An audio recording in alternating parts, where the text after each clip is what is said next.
Hello, সুপ্রিয় শিক্ষার্থীরা, কেমন আছো? সবাইকে স্বাগত জানাচ্ছি আজকের অনলাইন ক্লাসে। পদার্থবিজ্ঞান প্রথম পত্রের দ্বিতীয় অধ্যায়ে আজকের এটি ক্লাসটি হচ্ছে সর্বশেষ থিওরি ক্লাস। আজকের পাঠের বিষয় হচ্ছে ভেক্টর অপারেটরের ব্যবহার। ভেক্টর অপারেটর এবং এটিকে আমরা বলে থাকি ব্যবকলনীয় অপারেটর। কয়েকটা শব্দ এখানে আছে, সেগুলো তোমাদের একটু জানতে হবে। ব্যবকলনীয় অপারেটর। অপারেটর কি? অপারেটর হচ্ছে একটি নির্দেশনা বা একটা অর্ডার, একটা প্রতীক, যার সাহায্যে আমরা একটা রাশিকে অন্য রাশিতে রূপান্তর করতে পারি। বীজগণিতের ক্ষেত্রে অপারেটর প্লাস, মাইনাস, রুট, এগুলো হচ্ছে কি বীজগণিতের ক্ষেত্রে অপারেটর। এরকম অনেকগুলো চিহ্ন আছে। ক্যালকুলাস। ক্যালকুলাস হচ্ছে পদার্থবিজ্ঞান গণিতের একটি শাখা, যেটি আমরা পদার্থবিজ্ঞান উচ্চতর পদার্থবিজ্ঞানে ব্যাপক ব্যবহার করে থাকি। গণিতের এই শাখায় ক্যালকুলাসের সাহায্যে আমরা ক্ষুদ্রাতি ক্ষুদ্র পরিবর্তন পরিমাপ করা হয়। যে শাখায় ক্ষুদ্রাতি ক্ষুদ্র পরিবর্তন পরিমাপ করা হয় সেটি হচ্ছে ক্যালকুলাস। দুই ধরনের ক্যালকুলাস, একটা হচ্ছে ডিফারেনশিয়াল ক্যালকুলাস, আর একটা হচ্ছে ইন্টিগ্রাল ক্যালকুলাস। ডিফারেন্সিয়েশন বা ব্যবকলন এটি পরিবর্তনের হার, ক্ষুদ্রাতি ক্ষুদ্র পরিবর্তনের হার পরিমাপ করে। আর সমাকলন বা ইন্টিগ্রেশন, যেটি ইন্টিগ্রাল ক্যালকুলাসের অন্তর্ভুক্ত, সেটি করে থাকে তোমার ক্ষুদ্র পরিবর্তন জানা আছে সেটি একত্রিতকরণ বা সমষ্টিকরণ করা হয় বা যোগজীকরণ করা হয় ইন্টিগ্রাল ক্যালকুলাসের মধ্যে। তো সেখানে কিছু অপারেটর আছে, আমরা যখন ডিফারেন্সিয়েশন করব তখন সেই অপারেটরগুলোকে আমরা বলে থাকি ব্যবকলনীয় অপারেটর। যেমন ডিডিএক্স, ডিডিওয়াই, ডিডিজেড, ডিডিটি, এগুলো অনেকগুলো অপারেটর আমরা বলতে পারি। ডিডিএক্স, ডিডিওয়াই, ডিডিজেড, ডিডিটি, এগুলো হচ্ছে কি ব্যবকলনীয় অপারেটর। আর সমাকলনের যেটি আমরা ব্যবহার করি সেটি হচ্ছে এই চিহ্নটা ব্যবহার করি, এটি হচ্ছে সমাকলনের অপারেটর। তাহলে এগুলো, এই যে ব্যবকলন এবং সমাকলন কতগুলো বিধি মেনে চলবে, গুণন, ভাগ, বিয়োগ, বর্গমূল, এগুলো এক একটা নিয়মে চলে। ঠিক তেমনি ব্যবকলনের ক্ষেত্রে আমাদের কতগুলো বিধি নিয়ে চলতে হবে। যেমন আমরা একটা বিধি বলতে পারি ddx of x is equal to হচ্ছে 1। এখানে মনে রাখবা d by dx বলবা না, এটা ddx একটি অপারেটর, সম্পূর্ণ একটি সত্তা, নিজস্ব সত্তা। d এবং dx এর আলাদা কোনো, এখানে আলাদা কোনো কিছু নয়। ddx একটি পুরো একটি সত্তা, যেটি একটি নির্দেশনা প্রকাশ করে একটা রাশির উপর যখন প্রয়োগযুক্ত হয় সেটি অন্য একটি রাশিতে রূপান্তর করতে পারে। তাহলে কেমন হবে? x কে যদি অপারেট করে ddx তাহলে সেটি 1 হবে। যদি এরকম হয় ddx of x to the power n হয়, এই বল থাকে যেমন x স্কয়ার, x কিউব, এরকম হয়, তখন সেটি হবে n x to the power n minus 1।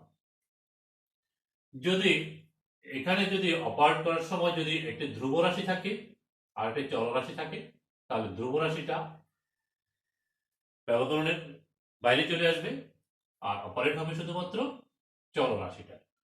কিভাবে থাকবে? ধ্রুব রাশিটা গুণন হিসেবে হয়ে যাবে, অপারেট করার পর যেটা পাবা ওই ধ্রুব রাশিটা তার সাথে গুণন হিসেবে থাকবে। যদি একটি কনস্ট্যান্ট রাশি হয় তাকে কি করা যাবে? যাবে না, শূন্য হবে।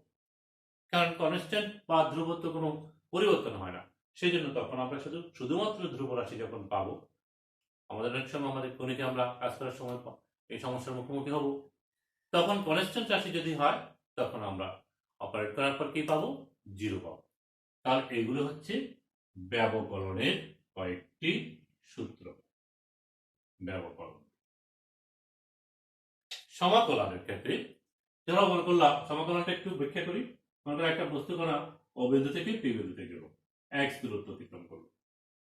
x টা আমরা পরিমাপ করব যদি ক্ষুদ্র ক্ষুদ্র অংশে জানা থাকে। কারণ ধরো এই x কে আমরা এরকম ক্ষুদ্র ক্ষুদ্র অংশে ভাগ করলাম, পুরো সরণটাকে, পথটাকে এইভাবে ভাগ করলাম। এই ছোট অংশ হচ্ছে dx। তাহলে dx এর এই সামেশন অফ dx সমান x তুমি বলতে পারবো। বীজগণিতের ক্ষেত্রে আমরা সামেশন চিহ্ন ব্যবহার করি, আমরা যোগজীকরণের ক্ষেত্রে, ইন্টিগ্রেশনের ক্ষেত্রে, ইন্টিগ্রাল ক্যালকুলাসের ক্ষেত্রে এই চিহ্নটা ব্যবহার করি। এটি হচ্ছে অপারেটর, এখানে সামেশন চিহ্নটা হচ্ছে অপারেটর। তাহলে integration dx is equal to হচ্ছে x। এইভাবে আমরা সমাকলন করি, আর এই অপারেটরের সাহায্যে এগুলোর সাহায্যে আমরা ব্যবকরণ করি। তো সমাকলনের দুটো অপারেটর একটু বলি, যেগুলো আমরা বহুল ব্যবহৃত করি। ইন্টিগ্রেশন dx হচ্ছে x, integration x to the power m dx হচ্ছে x to the power m plus 1 divided by m plus 1। দুটি বহুল ব্যবহৃত কয়েকটি সূত্র এখানে দেখালাম। অসংখ্য সূত্র আছে, অসংখ্য বিধি আছে, সেগুলো আমরা যখন ক্যালকুলাস প্রয়োগ করব তখন একটি একটি করে জেনে যাব।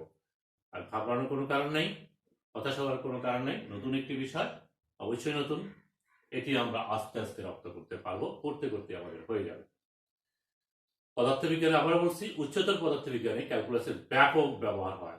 আমরা অলরেডি করি, যেমন ধরো আমরা বেগ বের করি, এরকম সরণের পরিবর্তনের হারকে বেগ করে, অবস্থানের পরিবর্তন আর, তাহলে তাকে তুমি এই ডিডিটি অপারেটরের সাহায্যে অপারেট করলা, পরিমাপ করলা, অবস্থানের পরিবর্তন হলো সময়ের সাপেক্ষে, সেটি পরিমাপ করলা, তাহলে তুমি ভেলোসিটি পেয়ে গেল।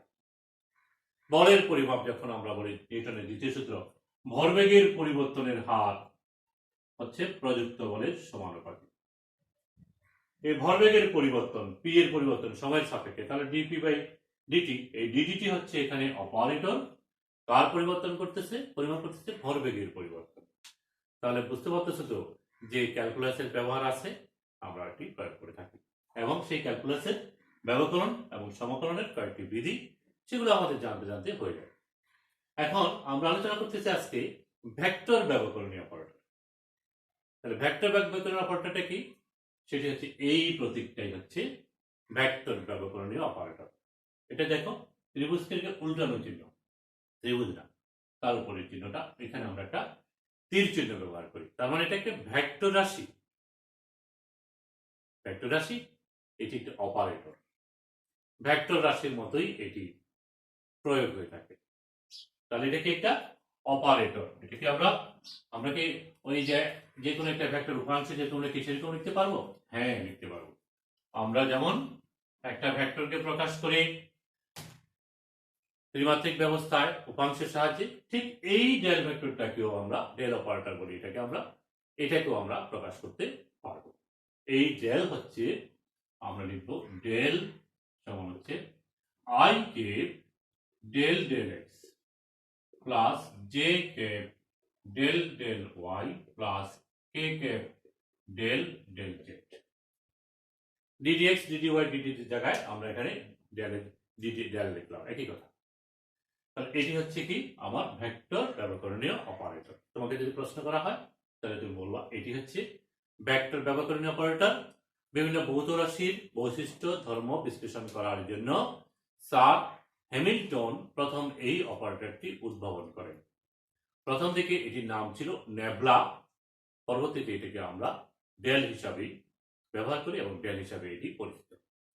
এখন আমরা যে বলছিলাম একটি অপারেটর কি করবে, এক রাশিকে অন্য রাশিতে রূপান্তর করবে। তাহলে ডেল অপারেটরটি, এই ভেক্টর অপারেটরটি এটিও করতে পারে। সেটি কোথায় প্রয়োগ করি? তিনটা ক্ষেত্রে প্রয়োগ করি আমরা। কোথায় কোথায়?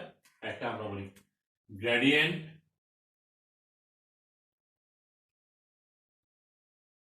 আরেকটি হচ্ছে ডাইভারজেন্স, আরেকটি হচ্ছে কার্ল। এগুলো কি? এগুলো নিয়ে আমরা আজকে আলোচনা করব, বিশদ আলোচনা করব। গ্রেডিয়েন্ট, ডাইভারজেন্স, কার্ল, এই তিন জায়গায়, তিন রাশিতে আমরা প্রয়োগ করি, তিন ক্ষেত্রে প্রয়োগ করে থাকি। এটি আসলে আলোচনার আগে আমাদের জানা দরকার স্কেলার ক্ষেত্র এবং ভেক্টর ক্ষেত্র কি। স্কেলার ক্ষেত্র, স্কেলার ফিল্ড বা স্কেলার ক্ষেত্র, আর এটা হচ্ছে ভেক্টর ক্ষেত্র। এই দুটো সম্পর্কে একটু জানা দরকার, কারণ এখানেই ডেলটাকে আমরা প্রয়োগ করে থাকি। স্কেলার ক্ষেত্র, কোন একটা ক্ষেত্রের একটা বিন্দু একটি ভৌত গুণ আছে, সেই ভৌত গুণটা স্কেলার হতে পারে, ভেক্টর হতে পারে। কোন ক্ষেত্রের সাথে সংশ্লিষ্ট রাশিটি যদি স্কেলার রাশি হয়, অর্থাৎ ওই ক্ষেত্রের সাথে সংশ্লিষ্ট যে রাশির ভৌত গুণ বলছি সেটি যদি স্কেলার রাশি হয়, তখন সেই ক্ষেত্রটি হবে স্কেলার ক্ষেত্র। আর ওই ক্ষেত্রের সাথে সংশ্লিষ্ট রাশির ভৌত গুণ যদি ভেক্টর রাশি হয় তাহলে সেটি হবে ভেক্টর ক্ষেত্র।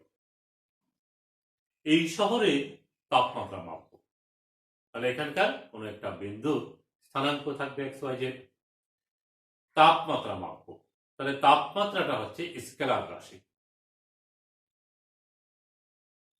চাপ পরিমাপ করব, সেটি হচ্ছে স্কেলার রাশি। কিন্তু যদি আমরা প্রবাহী কথা বলি, এই ক্ষেত্রে যদি বায়ু প্রবাহিত হচ্ছে একটা নির্দিষ্ট বেগে, তাহলে বায়ুর বেগটা কি ভেক্টর রাশি। তাহলে এই ক্ষেত্রের সাথে আমরা যদি প্রবাহীর বেগ হিসাব করি তাহলে সেটি হবে ভেক্টর ক্ষেত্র।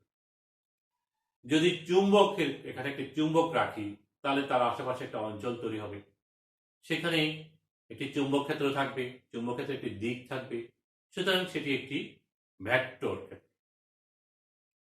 স্কেলার ক্ষেত্রকে আমরা এইভাবে লিখে থাকি, pi function of X Y Z. এটি নির্দেশ করে ওই ক্ষেত্রে এক্স ওয়াই জেড বিন্দুতে, অর্থাৎ ত্রিমাত্রিক স্থানাঙ্ক ব্যবস্থায় ওই ক্ষেত্রে এক্স ওয়াই জেড বিন্দুতে একটি স্কেলার ক্ষেত্র পাই। আর ভেক্টর ক্ষেত্রকে আমরা এরকম V function of X Y Z, ত্রিমাত্রিক স্থানাঙ্ক ব্যবস্থায় এক্স ওয়াই জেড বিন্দুতে ভি ভেক্টর হচ্ছে কি, ভি একটি ভেক্টর ক্ষেত্র, যাকে তুমি এরকম করে লিখতে পারো, এটি ভেক্টর রাশি, সুতরাং এটি লিখতে পারো B X I cap B Y J cap B Z K কেপের সাহায্যে। কিংবা তুমি বল যদি হয় তাহলে এটিও লিখতে পারো, এক্স ওয়াই জেড বিন্দুতে বল প্রকাশ হচ্ছে, এটিও ভেক্টর ক্ষেত্র। এইভাবে নানাভাবে ভি দিয়ে এফ দিয়ে যে কোনো ভেক্টর রাশি দিয়ে আমরা ভেক্টর ক্ষেত্রকে প্রকাশ করতে পারি। যে ওই ক্ষেত্রটি যেই ভেক্টর রাশির সাথে সংশ্লিষ্ট সেটি হচ্ছে তার ভেক্টর ক্ষেত্র। এখন স্কেলার ক্ষেত্র এবং ভেক্টর ক্ষেত্রে আমরা ডেল টি প্রয়োগ করি। যখন ডেল আমরা স্কেলার ক্ষেত্রে প্রয়োগ করি তখন আমরা বলে থাকি এটি হচ্ছে গ্রেডিয়েন্ট। এই গ্রেডিয়েন্ট পাই লিখলাম, পাই হচ্ছে একটি স্কেলার ক্ষেত্র, তার সাথে যখন ডেল দিই, ডেল প্রয়োগ করব, তখন সেটি হবে গ্রেডিয়েন্ট। আর গ্রেডিয়েন্ট যখন হবে এই অপারেটরটা, ফলে আমরা কি পাবো, আমরা একটা স্কেলার রাশিকে গ্রেডিয়েন্ট করলে ভেক্টর রাশি পাবো। অপারেটর কি করবে, এক রাশিতে অন্য রাশিতে রূপান্তর করার ক্ষমতা আছে। তাহলে ডেল অপারেটরটা যদি আমরা স্কেলার ক্ষেত্রে প্রয়োগ করি, স্কেলার রাশিতে করি, তাহলে সেটি একটি ভেক্টর রাশিতে পরিণত হয়। এবং গ্রেডিয়েন্টের আরেকটি ভৌত তাৎপর্য হচ্ছে এটি বৃদ্ধির হার পরিমাপ করে এবং সর্বোচ্চ বৃদ্ধির পরিমাপটা করে। ডেলের আরো দুটি প্রয়োগ আছে, সেই দুটো হচ্ছে ভেক্টর ক্ষেত্রে। যখন আমরা ডেলকে ডট করব, একটা ভেক্টর ক্ষেত্র যখন হবে, তখন ভেক্টর রাশি যখন হবে তার সাথে ডেলের প্রয়োগটা কি হবে, গুণন হবে, তবে সেই গুণনটা ডট গুণন এবং ক্রস গুণন দুটো হতে পারে। যখন ডট গুণন হবে তখন সেটি হবে ডাইভারজেন্স, আর যখন ক্রস গুণন হবে তখন সেটি হবে কার্ল হবে। ডট গুণন যখন হবে তখন হবে ডাইভারজেন্স, আর যখন ক্রস গুণন হবে তখন হবে কার্ল। তাহলে আমরা আজকে খুব গুরুত্বপূর্ণ আলোচনা, তিনটা বিষয়, গ্রেডিয়েন্ট, ডাইভারজেন্স, কার্ল সম্পর্কে আমাদের একটু ধারণা করব। স্কেলারকে যখন আমরা ডেল দিয়ে অপারেট করব তখন সেটি ভেক্টর হবে, এবং ডেল যখন অপারেট করতেছি তখন আমরা বলবো এটি হচ্ছে গ্রেডিয়েন্ট। যেমন পাইকে আমরা করতেছি তাহলে বলবো গ্রেডিয়েন্ট পাই।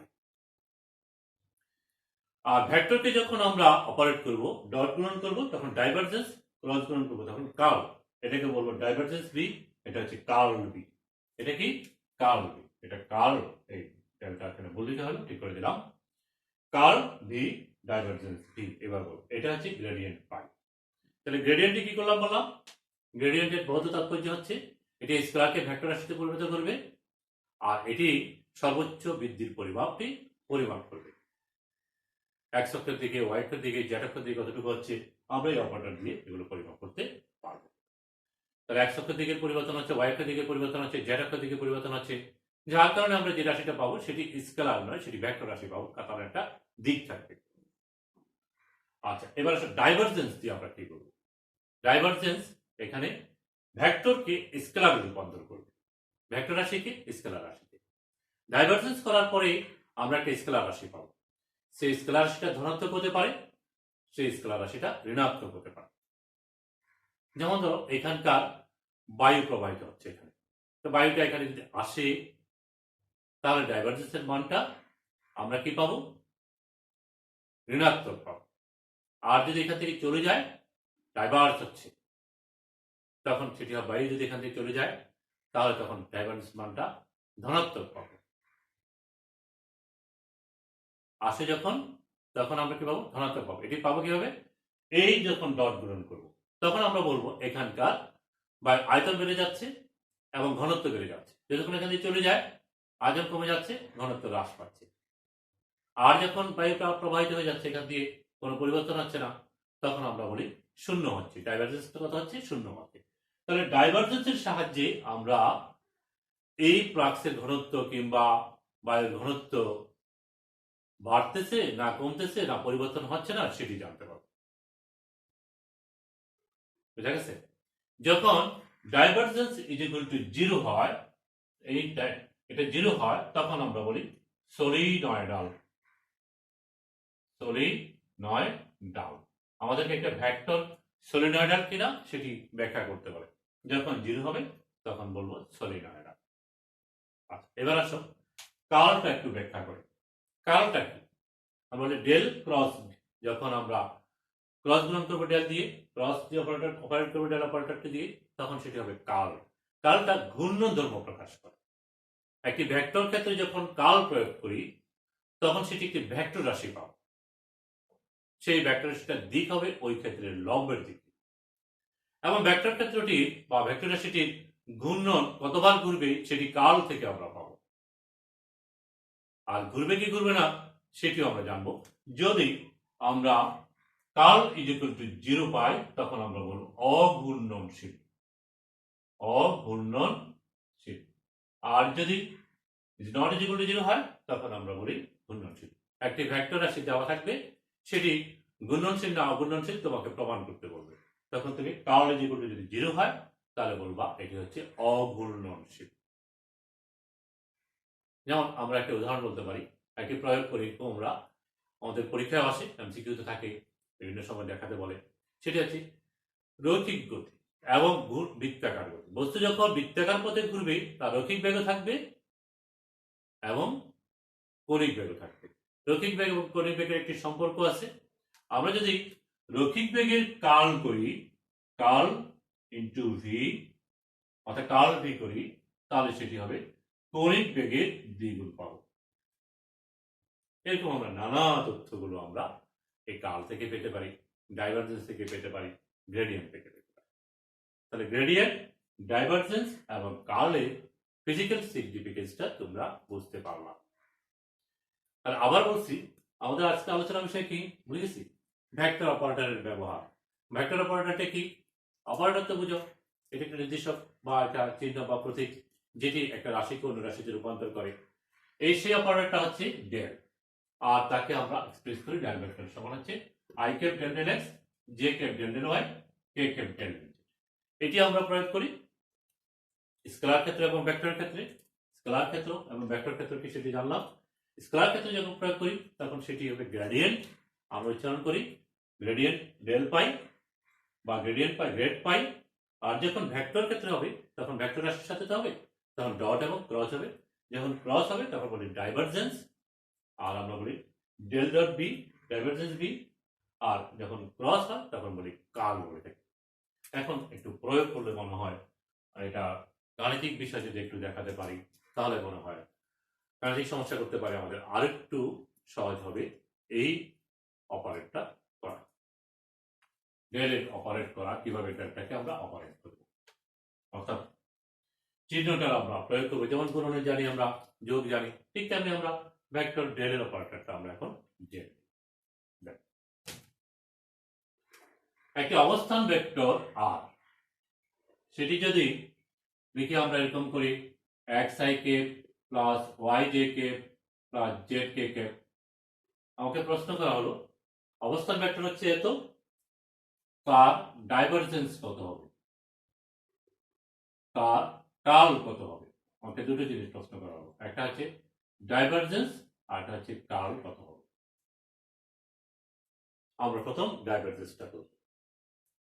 তাহলে ডেল ডট আর যদি করি, খেয়াল করে দেখো, ডেল ডট আর মানে হচ্ছে I cap del del x plus J cap del del Y plus K cap del del Z dot R ভেক্টরটা লিখছি X I cap plus Y J cap plus Z K cap. আমরা dot গুণন জানি, দুটো রাশি dot গুণন এ এবং B যদি হয় তাহলে ডট গুণফল হচ্ছে X D X plus A Y D Y plus A Z B Z. যেখানে A X A Y A Z হচ্ছে এ ভেক্টরের এক্স অক্ষ ওয়াই অক্ষ জেড অক্ষের দিকে উপাংশ, b x b y b z হচ্ছে দ্বিতীয় ভেক্টর অর্থাৎ বি ভেক্টরের উপাংশগুলো। তাহলে এখানে আমরা এই প্রথম ভেক্টর দ্বিতীয় ভেক্টর দুটো পাচ্ছি। তাহলে তাদের ডট গুণন হবে এ এক্স বি এক্স মানে এটা আর এটা, আর এখানে তো গুণন না, এখানে হচ্ছে অপারেট করতে হবে, অর্থাৎ ব্যবকরণে অপারেট করতে হবে। যদি গুণনের মতো আমরা লিখতেছি del del Y of y plus del del z of z. আমরা এখন ব্যবকরণ জানতে হবে, ক্যালকুলাসের ব্যবকরণ করার নিয়ম জানতে হবে। আমরা জানি ddx of x is equal to হচ্ছে 1। এইটি আমরা এখানে প্রয়োগ করতে পারবো। এই সূত্রটা অনেকগুলো সূত্র দেখালাম না, তার ভিতরে এটি আমরা প্রয়োগ করলাম। এখন এই ডেল ডেল এক্স হচ্ছে 1, এটা 1 এটা 1 অর্থাৎ এটি 3 হবে। তাহলে প্রথম প্রশ্নটার উত্তর আমাদের হলো divergence r is equal to হচ্ছে 3। এটি তোমাদের করানোর একটা উদ্দেশ্য আছে, এটা আমরা এমসিকিউ তে অনেক সময় দিয়ে থাকি, তখন আমরা এটা করতে পারবো। আচ্ছা, যদি একটু চেঞ্জ করে দিই, যেমন ধরো এটা বললো যে কি এটা হচ্ছে 2i কেপ, এটা হচ্ছে 3j কেপ, এটা হচ্ছে 4k কেপ, তাহলে কত হবে? তাহলে তোমার এখানে তুমি লিখবা এটা 2, এটা 3, এটা হচ্ছে 4। তাহলে আমার এখানে আসবে 2, এখানে আসবে 3, এখানে আসবে 4। এখন আমার মানগুলো হবে 0, 0। এই তথ্য অনুযায়ী আমি কি পাবো? 0 পাবো। কেন? কারণ কনস্ট্যান্টকে যদি ডিফারেন্সিয়েট করি, আমরা জানি ডি ডিএক্স অফ সি যদি হয় তখন সেটি 0 হবে। এটা তো কনস্ট্যান্ট আছে 2, তাহলে 0 হবে, এটা 0 এটা 0 হবে। এইভাবে আমরা ব্যবকরণের মাধ্যমে এই অপারেটরটি প্রয়োগ করে থাকি। আচ্ছা, এবার আমরা আমাদের দ্বিতীয় প্রশ্নটা একটু আলোচনা করি, কার্লটা। তাহলে প্রশ্নটা আবার আগেরটাই দেখি। প্রশ্ন ছিল কি আমাদের একটা অবস্থান ভেক্টর xi কে yj কে প্লাস z কে, আমরা করব কি কার্ল করব। কার্ল যদি করতে হয়, আচ্ছা একটু বড় জায়গা নিয়ে করি, তাহলে আমাকে করতে হবে কি ডেল ক্রস আর। আমরা জানি এই ক্রস গুণটা নির্ণায়কের সাহায্যে করতে হয়। তাহলে আমার ডেল হচ্ছে এটা, আর আর হচ্ছে কি, আর হচ্ছে xi k plus yj k plus z কে, ডেল হচ্ছে আর হচ্ছে।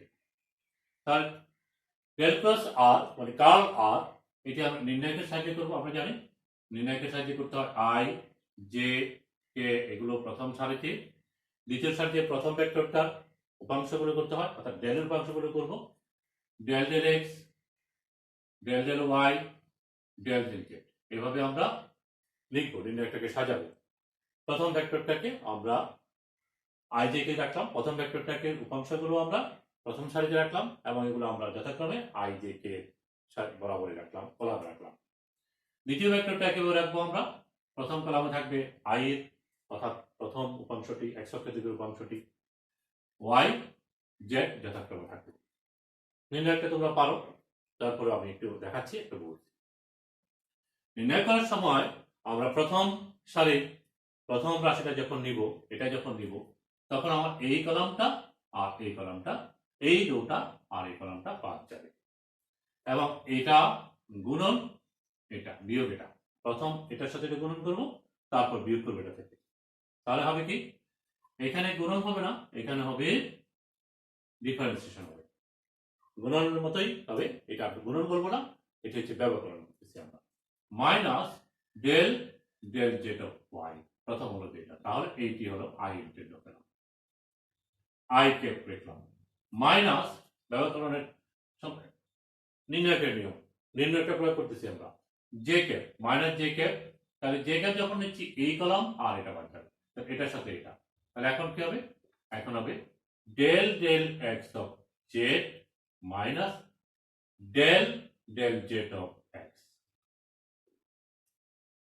এবার আবার আরেকটা আসবে কি আছে না, কে বাকি আছে, এটা কি হয় প্লাস কে কে হয়, আমরা জানি নির্ণয় এইভাবে করতে হয়। তাহলে এখন যখন এই কে নিব তখন এই রোটা আর এই কলামটা বাদ যাবে, এখন এটা বিয়োগ এটা, তার মানে হবে কি del del x of Y minus del del Y of x.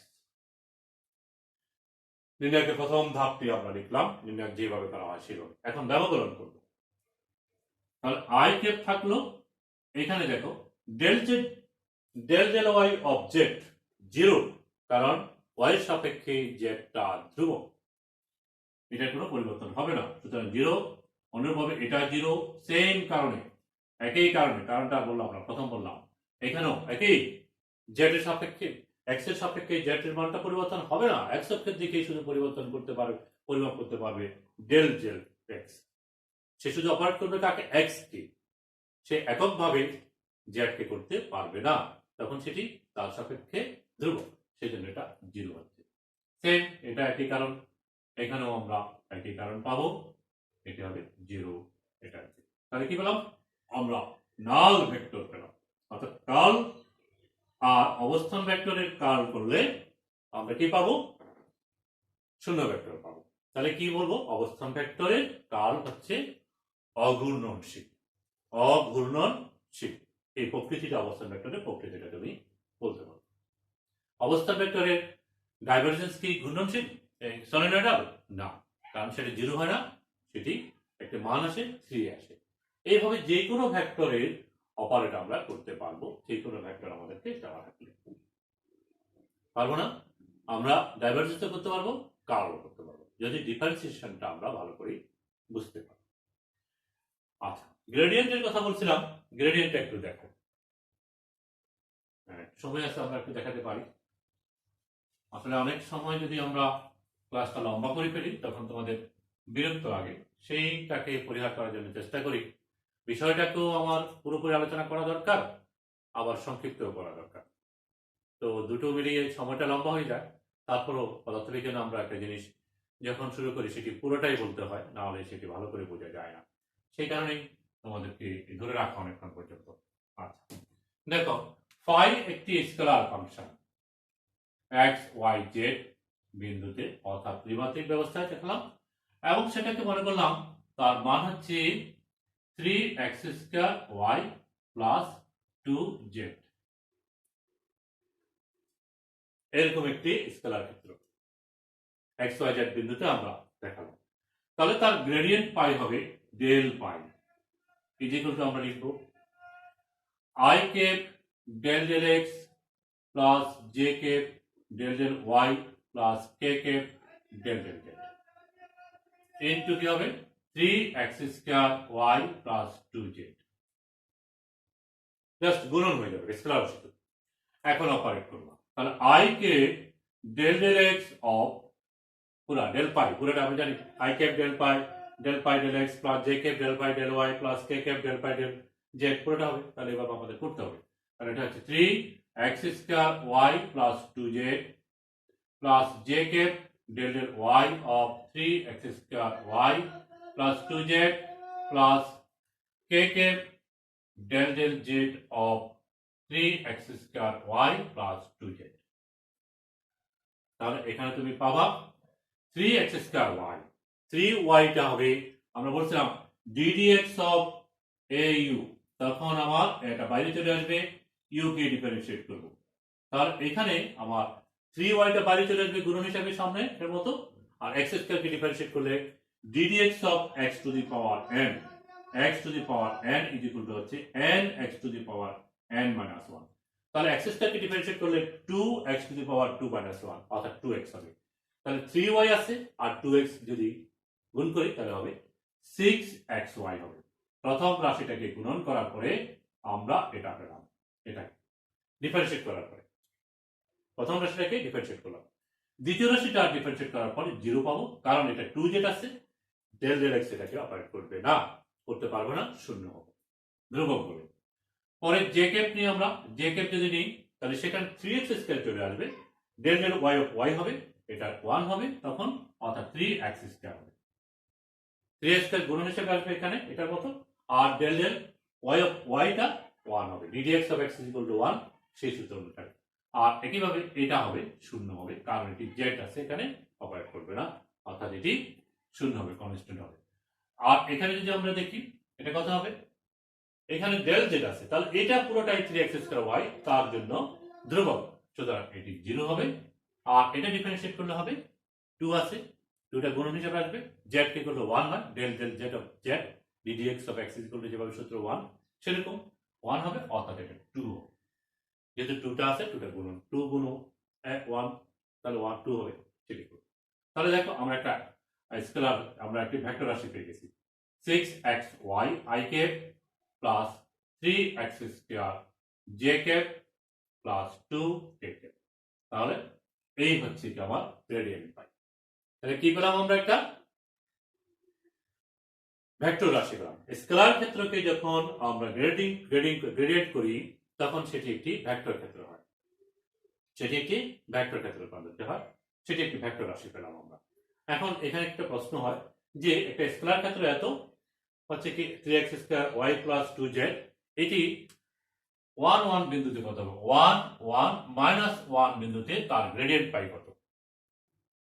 x y বললাম না আমরা, function of x y z, এটি x y z ত্রিমাত্রিক স্থানাঙ্ক অবস্থা x y z বিন্দুতে একটি স্কেলার ক্ষেত্র, তাহলে এত বিন্দুতে সেই তার গ্রেডিয়েন্ট কত হবে।